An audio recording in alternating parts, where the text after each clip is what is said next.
اشتراکی نظام کیا ہے؟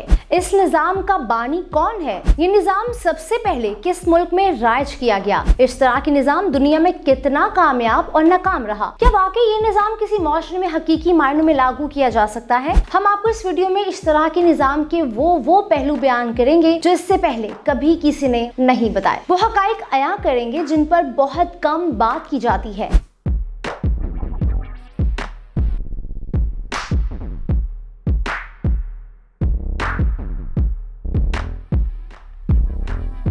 کمیونزم، اشتراکیت اور اشتراکی نظام، ان الفاظ کو آپ نے کبھی سنا ہوگا، لیکن آپ نے کبھی یہ جاننے کی کوشش نہیں کی ہوگی کہ اس نظریے کا اصل مطلب ہے کیا، یہ نظریہ دنیا میں کس طرح اثر انداز ہوا۔ آج اس ٹاپک پر ہم گفتگو کریں گے۔ کمیونزم ایک ایسا معاشرہ ہے جس میں ہر انسان اپنی صلاحیت کے لحاظ سے کام کرتا ہے۔ یہ ایسا سماجی نظام ہے جس میں اراضی، کاروبار، فیکٹریاں، بینک اور کارخانے عوام اور معاشرے کی اجتماعی ملکیت میں ہوں۔ مثال کے طور پر اگر ایک انسان زیادہ صحت مند ہے تو وہ اپنی صلاحیت کے مطابق کام کرے گا۔ اگر ایک انسان کمزور ہے یا معذور ہے اور زیادہ کام نہیں کر سکتا تو وہ اپنی صلاحیت کے مطابق معاشرے کی ترقی میں اپنا کردار ادا کرے گا۔ یعنی ایسا معاشرہ جہاں پر انسان کو ضرورت زندگی کی اشیاء اس کی ضرورت کے مطابق ملیں گی۔ اشتراکیت کا نظریہ یا ایسا معاشرہ ہوتا ہے جس میں پیسے کا کوئی تصور نہیں ہوتا، ایسا نظریہ جہاں ملک کی سرحدوں کا تصور نہیں، ایسی سوسائٹی جس میں ذات، نسل، برادری اور امیر غریبی کا تصور نہیں۔ جب بھی اشتراکیت کا لفظ استعمال ہوتا ہے تو ہمارے ذہن میں کارل مارکس، سوویت یونین اور چین جیسے ممالک کا نام آتا ہے، لیکن حقیقت میں اس نظام کے بنیادی نظریات ہزاروں سال پرانے ہیں۔ انسانی تاریخ کے صفحات کی ورگردانی کی جائے تو پتہ چلتا ہے کہ ہزاروں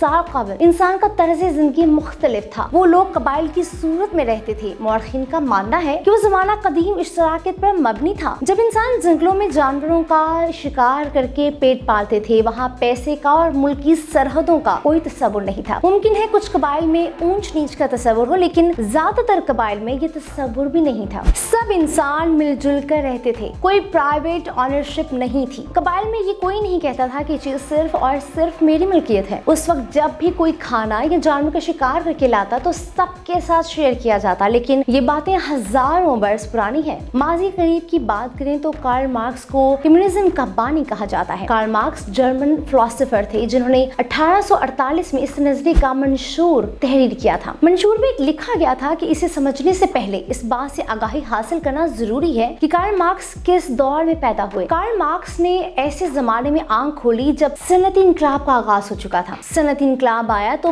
بڑی بڑی فیکٹریز لگائی گئی۔ فیکٹریز میں کام کرنے والے مزدور کی حالت ناقابل بیان تھی۔ فیکٹریز کے مالکان مزدوروں کا معاشی استحصال کرتے۔ مالکان فیکٹریز میں مزدوروں کو کم سے کم اجرت دے کر زیادہ سے زیادہ کام کرواتے اور سارا منافع خود ہڑپ کر جاتے۔ کارل مارکس کے مطابق یہاں دو طرح کے لوگ تھے، ایک فیکٹریز مالکان پر مشتمل امیر طبقہ تھا اور دوسرا مزدوروں پر مشتمل غریب طبقہ جن کو گھنٹوں کام کرنے کے باوجود معاوضہ نہ ملنے کے برابر ہوتا تھا۔ ان وجوہات اور مسائل کے حل کے لیے ہی کارل مارکس نے ایسے معاشرے کا تصور سوچا جہاں امیر اور غریب نہ ہو۔ انہوں نے کمیونزم کے منشور پر بتایا کہ یہ نظام کیسے بنایا جا سکتا ہے۔ کارل مارکس نے کہا تھا کہ مزدور مل کر حکومت اور بادشاہت سے چھٹکارا حاصل کرے اور ایسا معاشرہ تشکیل دیا جائے جہاں مینس آف پروڈکشن یعنی فیکٹریز اور زمینوں کا مالک فرد واحد نہیں بلکہ پوری عوام ہو۔ منشور کے مطابق معاشرے میں طبقائی امتیاز نہ ہو، اونچ نیچ، امیری غریبی، ذات اور نسل نہ ہو، ہر کسی کو مفت تعلیمی اور طبی سہولیات میسر ہوں، ورثی جائیداد اور نہ ہی کوئی پرائیویٹ آنرشپ ہو، یعنی کوئی انسان یہ نہ کہہ سکے کہ یہ اراضی میری ہے اور یہ فیکٹری میری ہے۔